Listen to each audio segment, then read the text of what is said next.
This podcast is brought to you by the School of Advanced Study, University of London.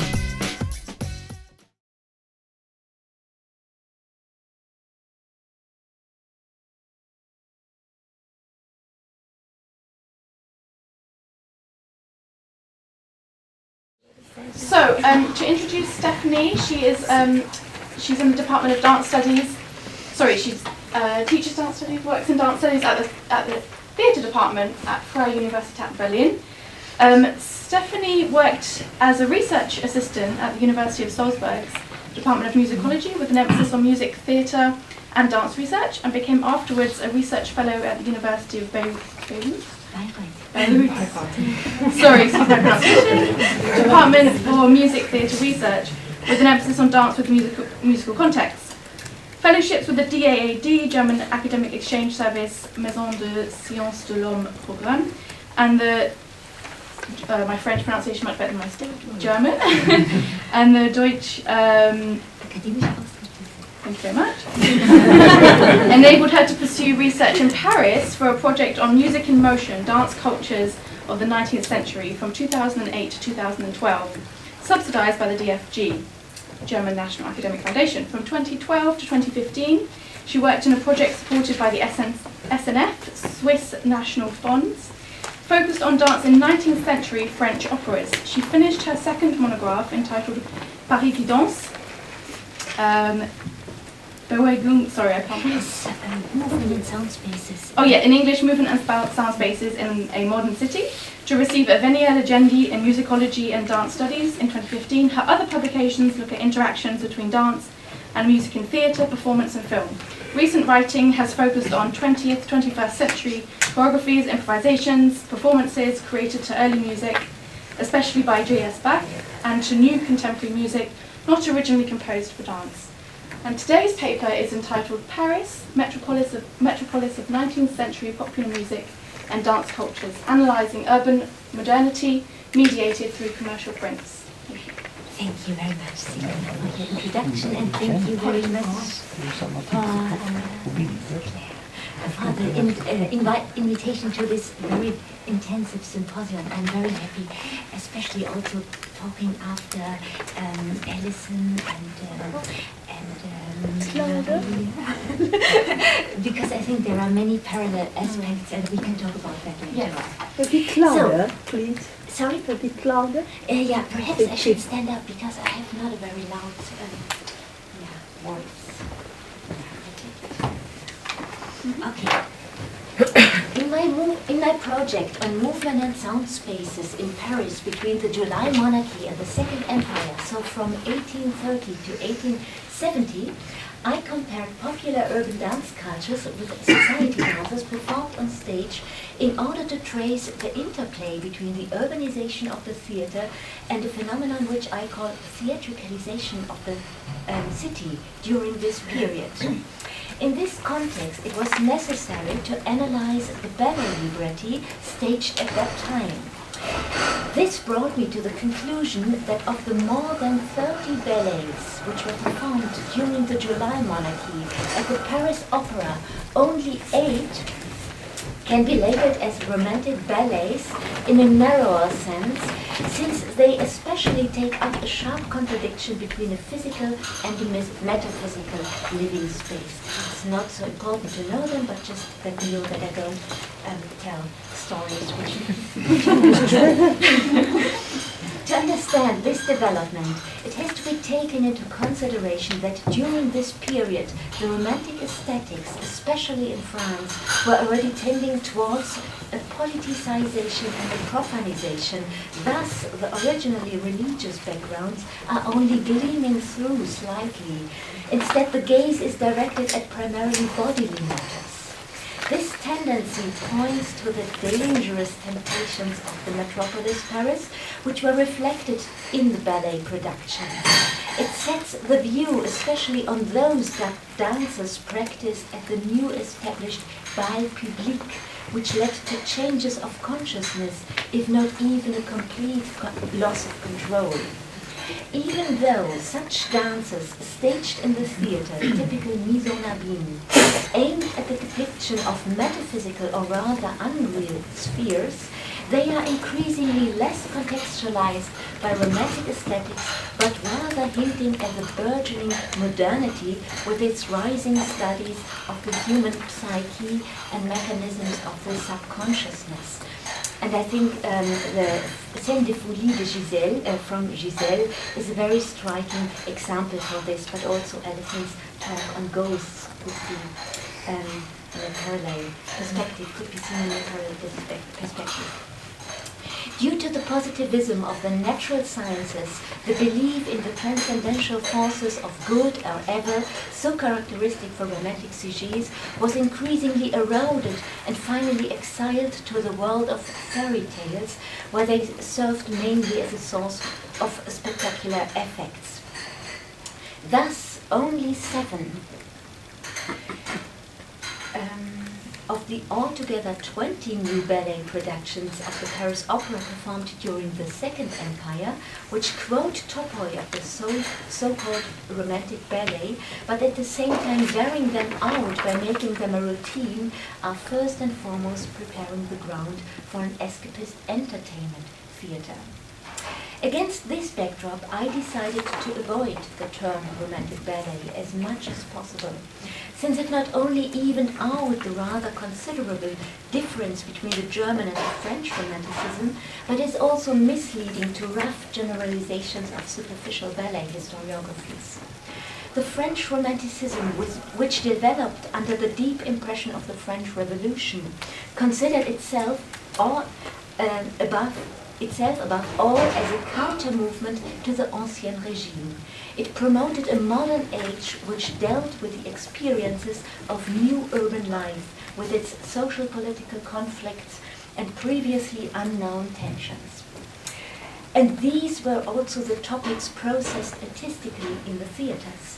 Thus, it seems to be more appropriate to classify the ballet pantomime, as they were called at that time, referring to such topics as a dance theatre in a broader sense, not in the sense of Pina Bausch, marking the beginning of the modernity.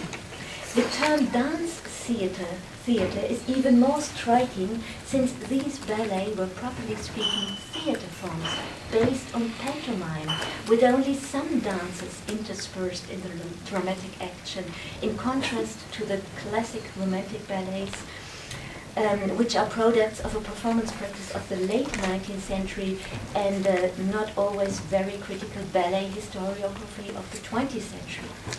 Instead, the dance theatre of the early modernity, as I would like to call the ballet pantomime of the July monarchy, can, due to its rootedness in a specifically French and thus highly political romanticism, only be understood from the perspective of the blossoming metropolis Paris and its urban environment, particularly the popular dance cultures. This leads me to a second disambiguation, that is, a question what popular actually means in this context. Paris, after the revolution, was characterized by numerous attempts to abolish formerly strict social barriers and to make cultural achievements of a high culture accessible to broader social circles. A very powerful example for this are the so-called concerts populaires founded by Jules Padelupe, which was held at the Cirque Napoleon, a former racetrack which allegedly had room for 5,000 people. Thus, the term popularity is based on the idea of an extensive abolition of privileges of the former all-too-powerful aristocracy, which intended not only a broad access to art and culture for a majority of the population, but also a guarantee for liberty, equality, and fraternity for everyone, or at least almost everyone. The disillusionment during the era of the Restoration made clear that almost all of this was just utopia. Therefore, it is hardly surprising that in the liberal years of the July monarchy, became a first golden age of the caricature genre, since it was an appropriate medium for questioning the widespread utopias of the French Revolution with a pinch of gallow humor. This caricature of the Galop Final by Gustave Doré brings me to the central place where the popularization of the social dance was promoted substantially, a place where the formerly predominant society dances that originated at court were gradually replaced by an urban dance culture which favored first of all a freedom of movement instead of complicated choreographic regulations. I'm referring to the annual Bal de l'Opéra at the Carnival season, originally an exclusive high society event which was made for the first time accessible to a paying audience during the management of the opera director Louis Véron, starting in 1831, so the beginning of the July monarchy. The opera ball's central position as a point of culmination of urban dance entertainment is already apparent from the innumerable illustrations of respective events. And there is a striking likeness in the way they depict this exceptional ball with regard to content and form. From the abundance of these pictures, I would like to single out a lithography by Provost entitled Bal de l'Opéra, which might be a kind of leitmotif for my following explanations.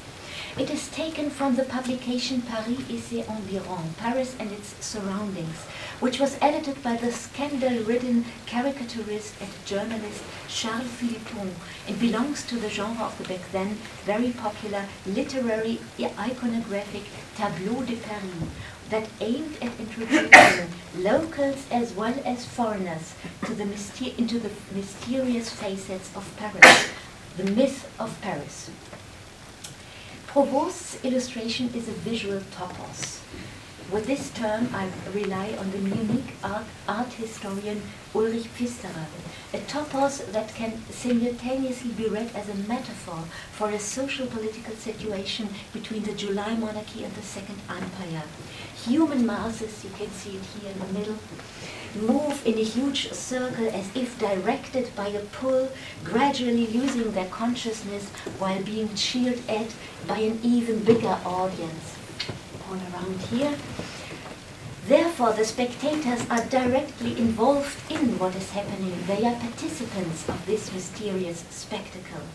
On the margins of this turbulent event, dancers, visibly exhausted by this ecstasy of movement, lay on the ground in order to regain their strength, if at all possible. Numerous illustrations of the Bal Masqué de l'Opéra, which culminated early in the morning in obligatory galop final or even galop infernal, final or rather infernal gallopades, have comparably similar basic structures. They contain iconographic elements used like motifs, which can be quoted, as for instance those spectators with raised hands and sometimes clenched hands to heat up the crowd. Apart from the already mentioned victims of these death-risking mass movements, there are also balcony jumps. You can see it here, there are balcony jumps, but also here the balcony jumps, so the really motives. As a characteristic feature, that is, jumps from the balustrade of a theatre box, which stands metaphorically for a risky crossing of boundaries. Finally, there are obligatory controlling bodies, policemen, standing at the side of the dance floor, who often seem to be hopelessly over-challenged to put a stop to these daring transgressions of limits, unless they are watching the unfolding events rather indifferently, sometimes even with a hint of amusement. This is a feature which you can also find on depictions of smaller urban dance places spread all over the city. Here, for instance, La Grande Chaumière at the Boulevard Montparnasse. Yes, that's it. I have many of that, but no time for that. Based on such illustrations, very popular and very powerful commercial prints, which depict a social iconographic memory, to quote once again Ulrich Pfisterer, of the dance metropolis Paris, one can put a web of connections between different levels of dance activities in this city that seems to pull down boundaries between elitist art and popular cultures. It delivers an impressive proof for an emotional potential that is communicated through music and dance. I'm sorry that I can't speak about music here, this time is too short. Preferable through conglomerations of mass movement and sound masses. The carnival balls of the Paris Opera seem to be particularly suitable as a platform for these new dance energetics of a specific metropolitan nature, or to put it differently, a platform for popular dance cultures of a rising modernity. Not only because it was situated at the cultural center of Paris, the Paris Opera, but also due to its functioning as a crossing bridge, hinge between the theater and the city, and at the same time a passage, a threshold of consciousness, bringing Walter Benjamin into play here. In this way, it drove the urbanization of the theater forward, which led to a theatricalization of the city, and the other way around. We can assume that there was a vivid interplay between the theater and urban life, especially during the July monarchy. Converting the opera stage into a public dance floor on which the visitors of these walls were actors and spectators watching themselves did not only blur the architectural demarcation between stage and auditorium, it also tore down psychological barriers between the theater and its audience. This and similar phenomena, which flourished all over the city between its center and periphery, show very impressively that Paris did not only offer a public stage for theatricality, but was also deeply imbued with a formerly unknown performativity that promoted the flourishing popular dance cultures. And at this point I have to observe that in German there's a big difference between theatricality, Theatralität, and Performativität. My concept of performativity here is a spontaneous, unpredictable event of a genuine social and political nature, often catastrophically charged. A specific feature of the Parisian dance cultures during the first third of the 19th century was the development of politically subversive dances, which initially blossomed out in the bal populaire at the city's outskirts. Among these were early forms of the cancan, perhaps the most popular of all popular dances. Cancan was at that time a kind of umbrella term for primarily emotionally charged dance movements beyond conventionalized step vocabulary. These early cancans were mainly improvised, initially mostly by men, craftsmen and soldiers, and functions as a, so to speak, physical trigger for bottled up aggressions in view of the virulent social tensions. Only much later, when the cancan was taken over by women and transferred into the inner city dance scenes, erotic elements became increasingly more important and replaced the originally revolutionary spirit with a more general urge for freedom. Within this context developed a variety of seductive movements, for instance, lifting skirts in a daring manner as a precondition for the typical cancan-esque high-thrown legs, which once again gives striking examples for visual topoi. Here you have this lifting up skirts, and and then the high legs, and you see this was a quite fascinating movement. And here once again, and here Bal Bastille de l'Opéra, this is a very late illustration from the late 60s, but you see people are throwing up their legs. It's cancan. The thriving of the cancan in the 19th century was closely connected with the Galopin mania, especially since it also originated from a political movement. Initially, the galop was considered as a moving symbol of the Saint-Simonism, an early socialist utopian movement ahead of the French Revolution.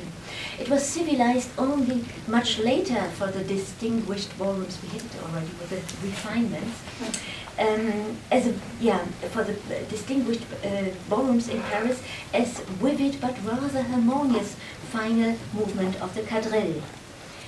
In the course of urban mass entertainment, it finally mutated into a trip to the hell, and as such, it was an appropriate conclusion of the carnival balls of the Paris Opera.